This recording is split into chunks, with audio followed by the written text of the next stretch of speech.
Olá pessoal, sejam muito bem-vindos. Estamos aqui com um segundo episódio com a doutora Nayara Sioff. Hoje a gente vai conversar um pouquinho sobre aneurismas viscerais, um tema bem diferente, né? Um nicho na área de especialidade que envolve aí, né, casos mais complexos e muito interessantes, né? Eu particularmente gosto bastante, né, doutora? Queria te dar as boas-vindas de novo. Obrigada mais uma vez, Renan, por eu estar aqui com vocês, agora dividindo sobre esse tema tão interessante, tão desafiador, né, que são os aneurismas viscerais. Conta pra gente, doutora, um pouquinho sobre o caminho da sua vida em relação a esses casos, assim, né, como é que você veio até aqui? Bom, eu sou formada pela Faculdade de Medicina da USP, fiz residência no Hospital das Clínicas, aqui de São Paulo, tanto em cirurgia geral quanto em cirurgia vascular. Nessa época eu ainda não tinha contatos tantos assim com aneurismas viscerais, mas eram aneurismas que eu já achava muito interessantes, eles são muito delicados e ninguém sabe muito sobre isso, e aquela sensação de querer aprender mais sobre isso acabou devagarzinho indo aflorando, mas nada ainda na prática até então. Fiz o doutorado em aneurismas de aorta, né?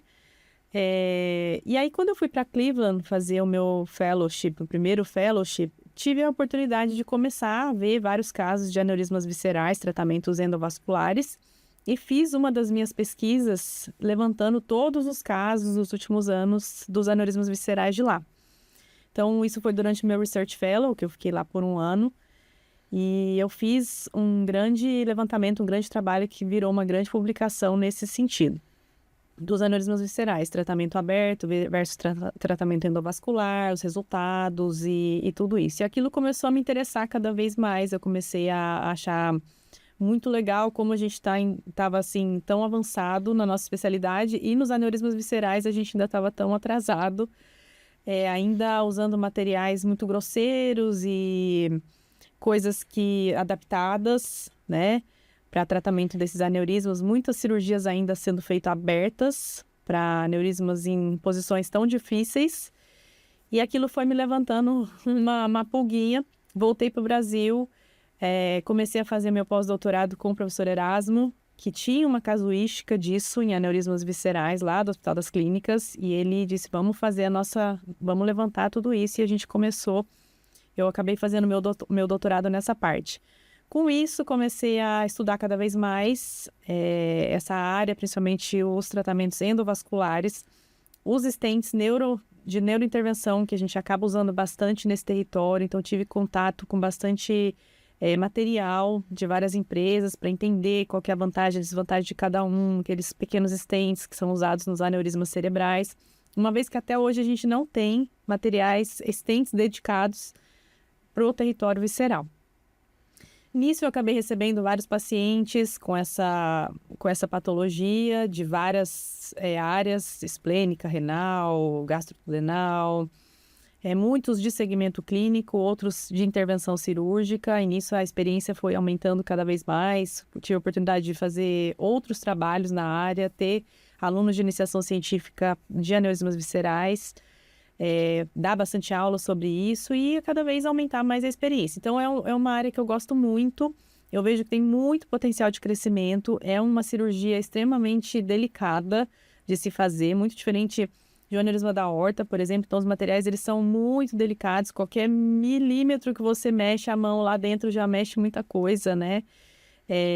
Então, e são desafiadores do ponto de vista de planejamento. Então, tem alguns aneurismas que são de bifurcação, que são aneurismas mais complexos, que você tem que ali estudar bastante a parte anatômica para achar a melhor solução.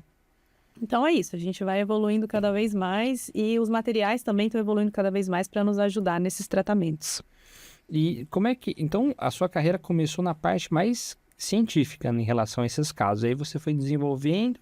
E aí você começou a surgir na prática alguns casos? Como é que...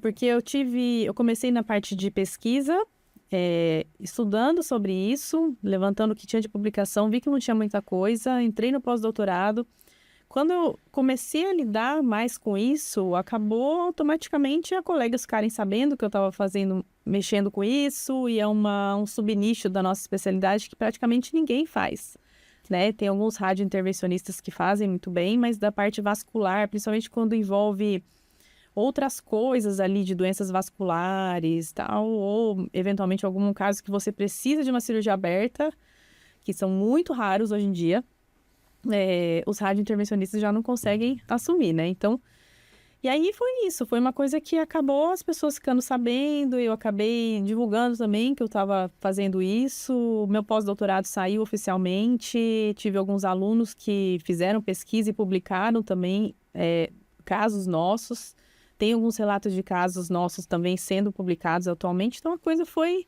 se divulgando, um falou para o outro, às vezes um paciente que tinha falou para o outro, e é uma coisa que acabou naturalmente. Puxando o gancho do seu pós-doutorado, conta um pouquinho como é que foi o pós-doutorado, o tema, quais são as características interessantes que você descobriu nessa área dos aneurismas viscerais. A gente fez sobre a história natural dos aneurismas, porque uma das grandes dores desse tema é quando operar, né, esses pacientes. Em qual tamanho operar, qual caso que você opera, qual caso que você segue. Não é assim tão linear igual aneurisma de aorta, né? Tem artérias viscerais que são muito menores que as outras, tem bifurcações que são diferentes das outras. A gente tem os guidelines, a gente tem 2 guidelines atualmente, um da Sociedade Americana e outro do CIRSE, que ajudaram a gente nessa padronização, mas mesmo assim um é conflitante com o outro em relação a alguns aneurismas, quando indicar. Por exemplo, o americano fala que o esplênica dá para a gente esperar 3 centímetros, se não for idade fértil e gestação. Já o CIRSE acha muito grande, acha que tem que continuar sendo os 2 centímetros que era antes.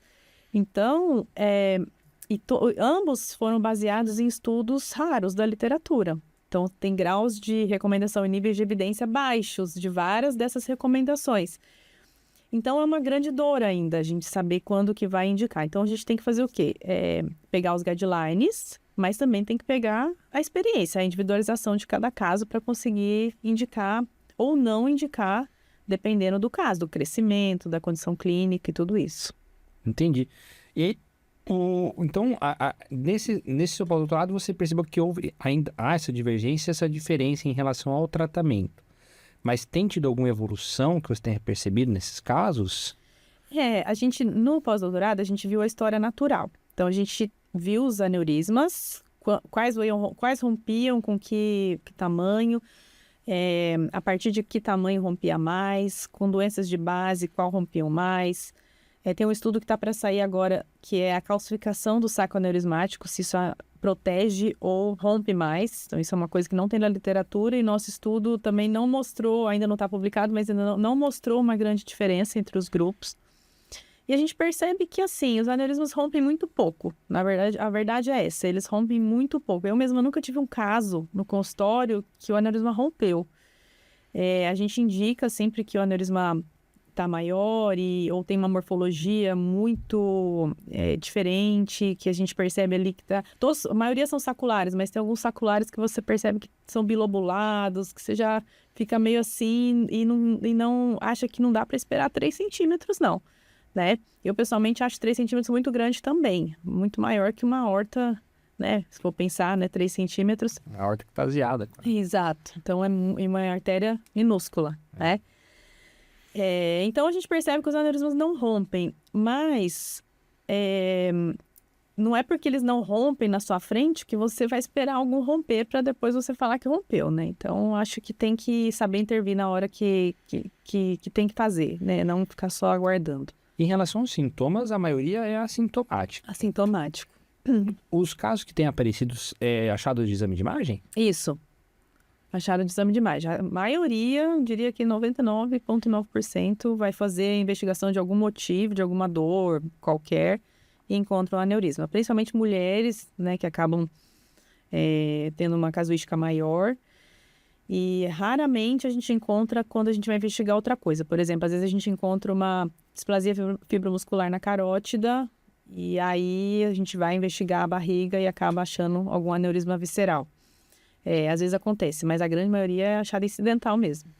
E uma coisa interessante que você falou é que, assim, isso a gente vê realmente na prática, né? Não tem materiais dedicados a esse território. Então, a gente tem que puxar muito gancho de materiais mais delicados de outros segmentos, né? E, atualmente, o principal usado são os materiais de sistema nervoso central? Os estentes, sim. As molas, a gente tem as micromolas, né? Quando a gente vai só embolizar, que o colo é curtinho, que a gente não precisa de estente, as molas são muito boas. A gente tem micromolas, microcatéteres, tudo que funciona muito bem. Mas quando é aneurisma complexo de bifurcação, que a gente precisa apoiar a mola em um ramo, mas o outro precisa ficar ainda pérvio, ou aneurismas de colo muito largo, que as molas não ficam paradas, que elas tendem a herniar para dentro da artéria, o que pode levar a uma isquemia do órgão-alvo. Aí a gente precisa usar stent. Não é qualquer stent, a gente não vai pegar o stent fêmuro, igual já ouvi de convênio me falar, porque pega um stent de perna e coloca lá. Não, não é isso. Eles são stents muito mais rígidos do que essas artérias comportam. Então, os stents que nós temos hoje que funcionam para isso são os derivados da neuroradiointervenção. Então, a gente tem stents multicamadas, tem stents que são só para remodelar o colo, que a gente chama, que é para segurar as molas. Eles são vazados, totalmente vazados, muito flexíveis, vão no microcatéter. Então, eles navegam no microcatéter.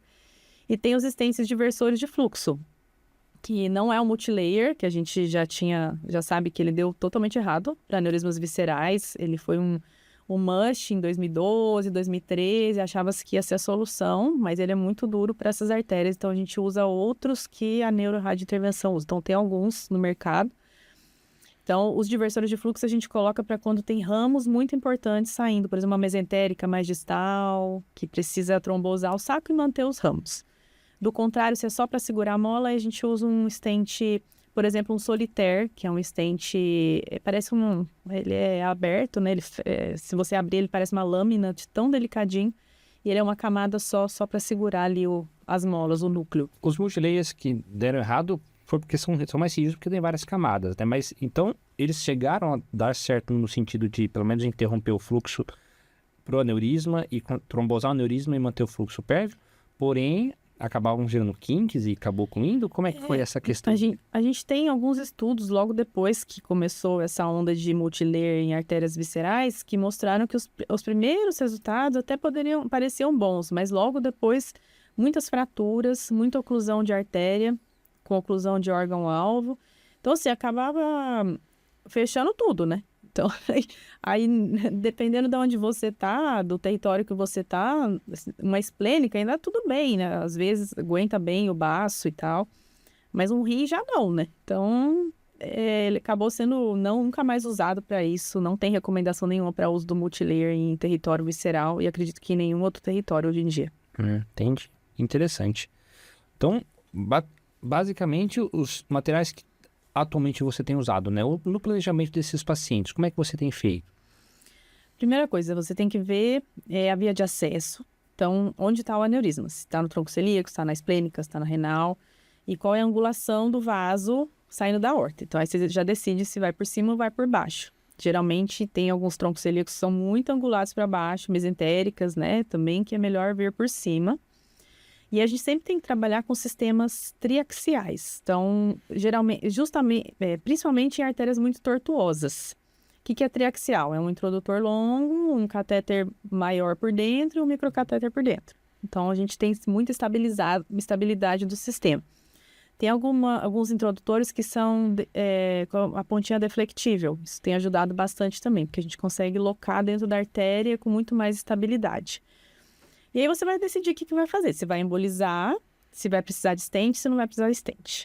Então, como que se toma essa decisão? Tem uma regrinha básica que é assim, se o diâmetro do colo do aneurisma é menor que a metade do diâmetro do aneurisma, provavelmente só a embolização é suficiente. Porque um colo bem fininho e um aneurisma maior, então você emboca o microcatéter ali, enche as molas, não vai herniar, não vai acontecer nada. Só a embolização acabou.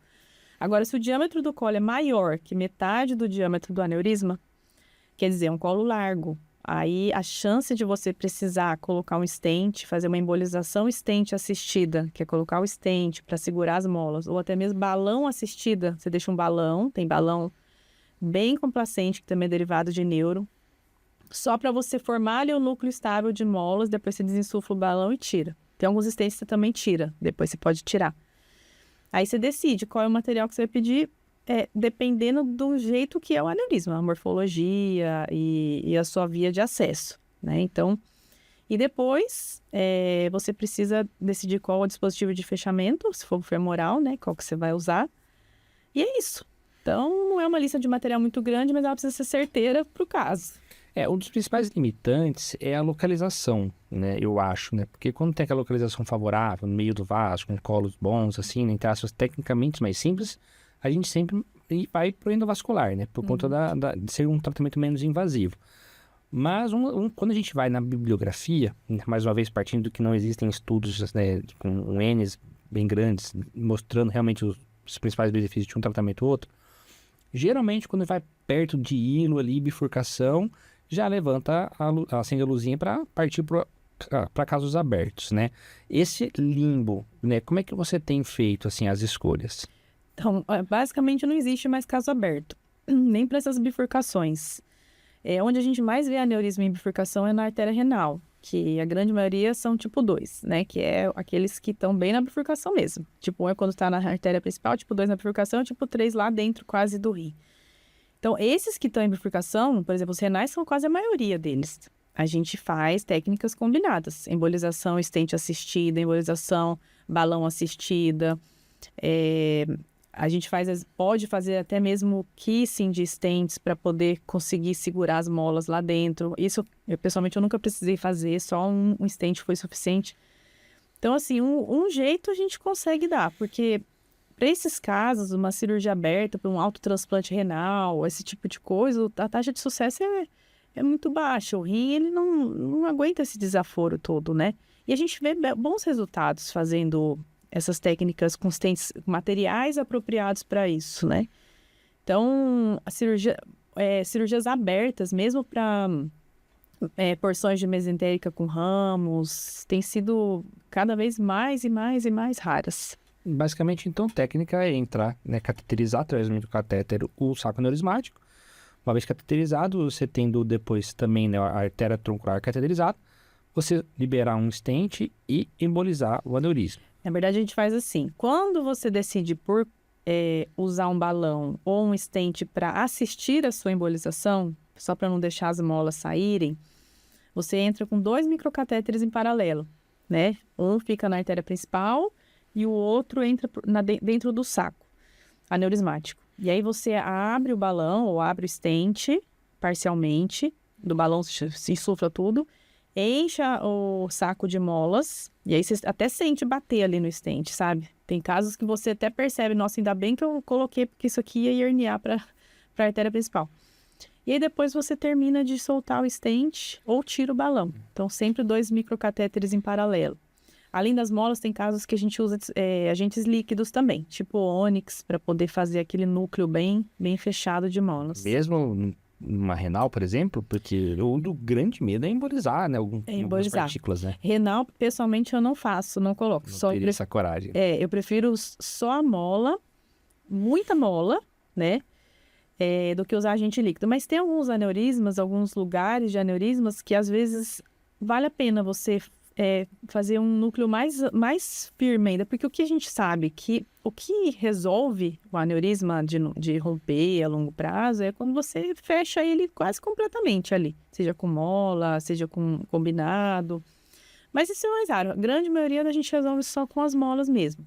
Entendi. Ou stents revestidos, porque tem, por exemplo, tronco celíaco. Eu ia falar outro, um tronco celíaco, por exemplo, ali, que é...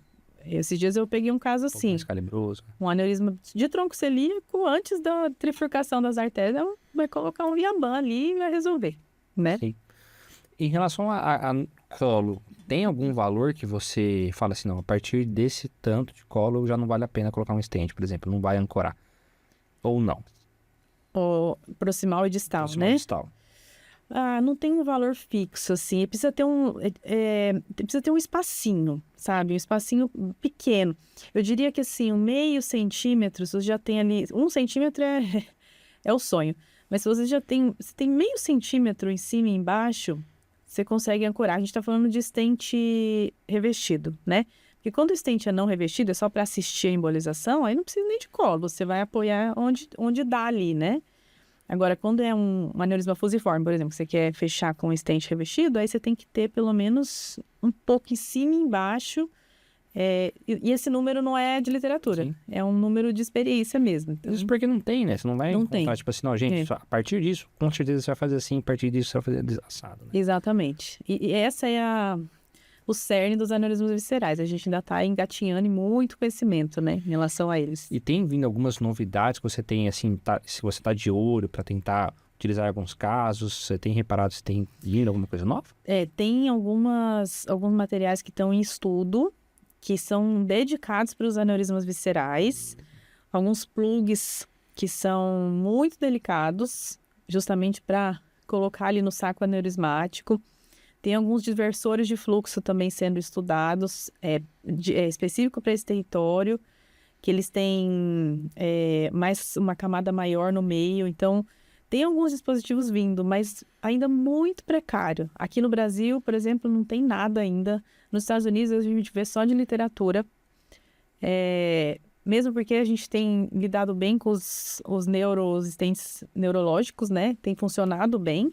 Temos estudos que mostram já resultados de 2, 3 anos depois e tem bons resultados.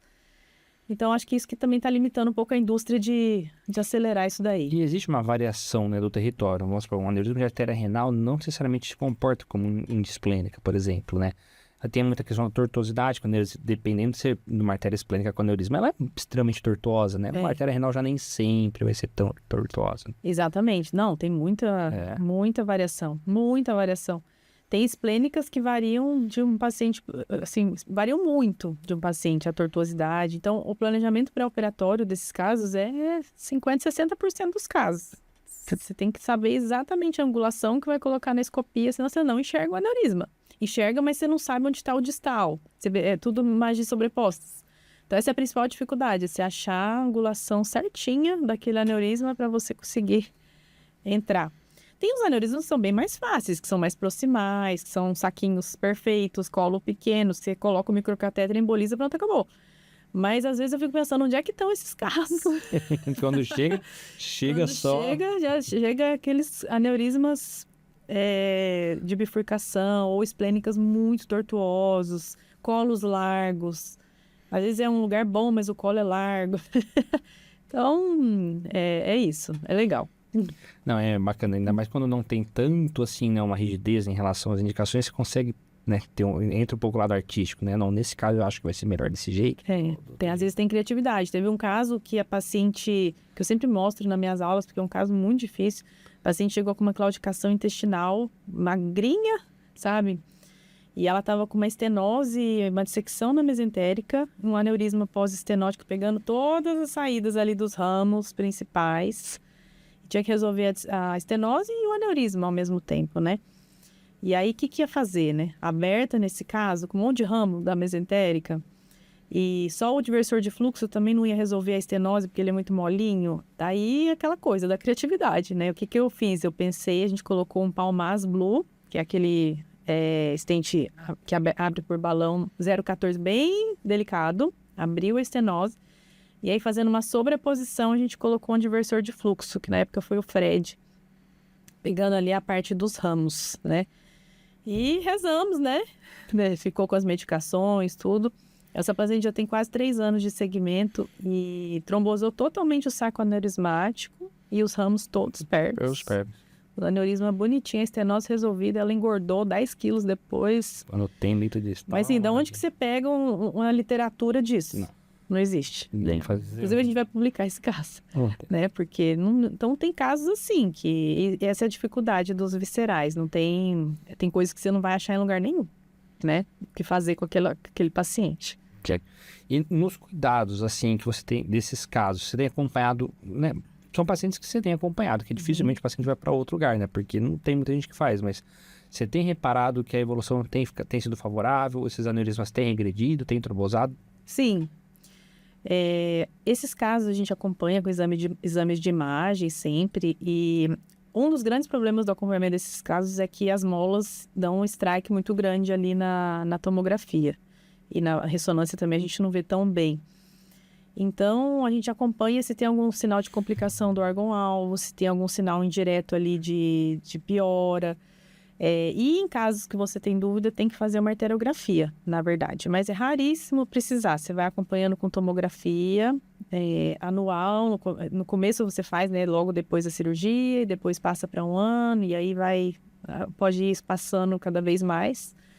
Mas os pacientes não somem, justamente porque muitos têm alguma doença de base que a gente acaba descobrindo na investigação, alguma doença reumatológica. Essa paciente que eu contei, por exemplo, ela depois descobriu um Takayasu. Ou tem varizes nas pernas, isso acontece muito, de serem mulheres que têm ali seus 30, 40, 50 anos, e aí acaba que nesse segmento quer tratar as varizes, e a gente está ali, a gente já trata também, né, claro. Mas assim, os resultados têm sido muito bons a princípio com esses stents, mas é claro que a gente precisa de longo prazo ainda para ver. Teve alguma complicação que você passou em algum caso, assim?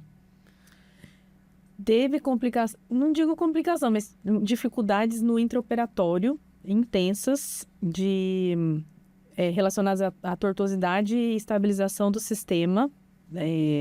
Era um caso de uma esplênica que fazia muita volta. Quando eu mostro a foto assim, ninguém acredita aquilo. Inclusive, essa paciente tinha sido indicada a esplenectomia de cara, por conta que achavam-se que não ia chegar lá. E ela tinha 2 aneurismas. Então, a gente teve muita dificuldade para o stent ficar na posição certa. Ele deu uma migradinha e a gente teve que estender depois. Então, isso já aconteceu, mas ficou tudo bem depois. E teve caso de eu precisar trocar o stent na hora da cirurgia. Graças a Deus, eles são todos reincapáveis. Esses stents, assim, é muito milimétrico, né? Então, não se acomodou bem na artéria. Só que, assim, são caríssimos para o convênio, né? Mais paciência de ter que tirar, reencapar aquele stent, abre outro, o representante quase infartar na sala para poder ficar bom ali. Então, eu prefiro fazer isso do que ter uma complicação depois. Falar, tá bom, assim, não. Tem que ficar ali perfeito, porque senão... Agora, complicações a longo prazo, não. Tive uma paciente que fez um pequeno infarto esplênico, que foi assintomático, praticamente, a gente pegou numa tomografia. Teve uma paciente uma vez que teve, mas também não considero uma complicação, ficou um pedacinho da mola, ela herniou um pouquinho para um ramo renal, que também não aconteceu nada, existem algumas técnicas para você tentar recuperar isso eu aprendi com radiointervenção, você puxar, mas aí de você fazer isso você pode desestabilizar todo o núcleo de molas, então achei melhor deixar e ficou tudo bem. Eu lembro certinho, uma paciente que operou porque queria engravidar, um aneurisma renal, e ela tá grávida, o neném acabou de nascer, me mandou mensagem esses dias. Então, são detalhes, assim, que a gente vai melhorando, as grandes complicações, graças a Deus, não. Interessante. Eu fiquei pensando aqui, né? Realmente, né? Como são aneurismas mais raros e pegam um público aí numa faixa etária mais, né? Um pouco mais jovem, vamos colocar aqui sim. Não é uma degeneração relacionada, né? A vários... Sobre a causa, você tem feito algum tipo de procura de causa, algum rastreio, uma avaliação clínica? Você tem encaminhado para alguns colegas para procurar algumas coisas nesse sentido? Sim, a gente investiga todo mundo. Primeira coisa, se você encontra um aneurisma visceral, o paciente merece uma tomografia da cabeça-pelve para procurar outros aneurismas cerebrais, ver a carótida, ver se tem fibrodisplasia, ver o tórax, ver tudo, né? Se você encontra algum sinal de alguma outra coisa. Às vezes você encontra uma fibrodisplasia na carótida e um aneurisma de esplênica. Então, você já meio que relaciona aquilo. Em alguns casos, a gente não encontra a causa de cara, mas aí a gente encaminha para a reumatologia para fazer uma investigação mais aprofundada, dependendo do caso, porque tem casos que não tem causa mesmo. Simplesmente apareceu um aneurisma ali, a paciente não tem nada, não tem sintoma de nada, simplesmente tem um aneurisma e não é aterosclerótico também. Mas a gente sempre procura doenças reumatológicas, tenta ver se tem alguma doença autoimune aí, algum sinal de displasia em alguma outra artéria. Não que mude muito, porque a displasia você não tem muito o que fazer, a não ser controle pressórico. E é isso, mas você tem que investigar principalmente outros aneurismas. Isso é uma coisa que eu vejo muito, assim, dos pacientes que já chegam com diagnóstico, mas ninguém está investigado ainda, né? Outros lugares, tomografias. Isso é engraçado que acho que depende de quem encaminha, né? Porque mesmo aneurisma aorta, né? Quando a gente pega uma aneurisma aorta torácica, você tem que investigar se tem um abdominal, né? Muitas vezes o paciente tira só com aquele corte torácico. Hipoplítea, né? E também... Hipoplítea, Então você tem que ter essa... acho que também depende de quem diagnosticou, né? Não consegue ter essa minúcia de tentar entender que, opa, pode ser uma coisa que esteja em outros lugares também. E os colegas vasculares que estão ouvindo aqui, fica a dica, né? Pegou um aneurisma, já investiga, porque nem sempre tá só ali, né? Tem que investigar. Né? Teve um caso uma vez que eu estava numa cirurgia e a gente foi fazer, era uma arteriografia, né, de carótida, e de repente a gente fez a arteriografia e viu que realmente a carótida tinha um aspecto de displasia fibromuscular, né? E aí a gente pegou, né, beleza, foi terminar o exame, puxamos o catéter, aí no meio que eu falei, poxa, já estamos aqui no abdômen, já vamos fazer a arteriografia de renal, pelo menos, né? Pra ver se não tem. Né? Naquele caso não tinha, mas depois que você percebe, né? Muitas vezes você tá num procedimento e você pode fazer, às vezes, uma avaliação intraprocedimento. Sim. Se você suspeita, né? Por exemplo, poxa, fiz uma arteriografia que tá com sinal de que pode ser, né? Já vai cateteriza, se já tá no seu procedimento, você pode fazer rastreio também. Pode. Mas vai acabar fazendo uma angiotomo mesmo, porque tem lugares que você tem que angular a escopia pra ver se tem, se não tem. É difícil você fazer isso, cateterizar todos os vasos, né? Pra investigar, então... acaba o paciente não escapando do angiotomo. E isso você tem trazido também na pós do Círio. Isso. Na verdade, a pós do Círio é um projeto dessa inquietação, né? Que a gente estava conversando no outro episódio, de ensino, um projeto super... complexo de ensino, uma pós-graduação reconhecida pelo MEC mesmo, de 1 ano de duração, que a gente passa, na verdade, por toda a vascular, não só pela parte arterial, muito menos pela parte de aneurismas viscerais. Eu tenho uma aula lá de aneurismas viscerais. Mas a gente está na primeira turma esse ano, então a gente começou no começo do ano, já com a turma cheia, e cada módulo é uma coisa. Então, é a aorta, um módulo é a aorta, o outro módulo é varizes, técnicas minimamente invasivas, o outro módulo é trombose, o outro é endovenoso de abdômen e pelve, carótida, embolizações, traumas vasculares, fleboestética. No meio disso tudo, é claro que eu coloquei várias coisas de gestão, de consultório, vascular, flebosuíte, como que monta, como que não monta, chamei vários colegas. Então, é um curso muito legal que... vem assim com aquela alma do ensino moderno, né? Que é trazer uma pós-graduação, que a pessoa sai certificada pela uma pós-graduação do Sírio-Libanês e com conhecimento teórico e prático, que a gente tem muita prática, hands-on, simuladores. O ano que vem a gente vai ter novidades aí, provavelmente com intervenções em pacientes também. Então, é um projeto muito legal para quem quer se aprimorar. Então, a gente tem alunos desde recém-formados na residência que querem se aprimorar e ter um conhecimento além e muito mais moderno mesmo, que a gente foca nas coisas mais novas que estão chegando, materiais, técnica, tudo com embasamento científico, claro. Tanto pessoas que estão no meio de carreira que querem aprender mais, se aprimorar, e também a gente tem alunos que já estão assim um pouco mais avançados e querem se reciclar, né? Voltar e ver tudo que tem de novidade, pôr a mão na massa, materiais e grandes nomes que a gente chama lá. Então, a gente tem professores do Brasil todo que tá vindo ajudar a gente a enriquecer o nosso curso. E ele é semanal? Como é que funciona o presencial e o online? Ele é mensal, tem a carga horária mínima a ser cumprida, né, para ter o diploma de pós-graduação, mas é 2 encontros, quinta e sexta, uma vez por mês. Então, a gente tem alunos que vêm de fora, né, que conseguem se organizar, e a gente tem alguns encontros online nas quartas-feiras à noite. Não são todos os módulos que tem, mas tem alguns que tem. E, além disso, eles também fazem produção científica, né? Aprendem a parte científica, fazem publicações. A ideia é terminar todo mundo com publicação. Pelo menos um artigo submetido. E, fora isso, muito network, né? É muito networking, muita empresa envolvida também, porque leva os materiais, muito rico mesmo, está sendo muito legal. Quem tiver interesse, por exemplo, em partir para um mestrado, um doutorado, também há essa possibilidade? Aí é outro tipo de pós-graduação.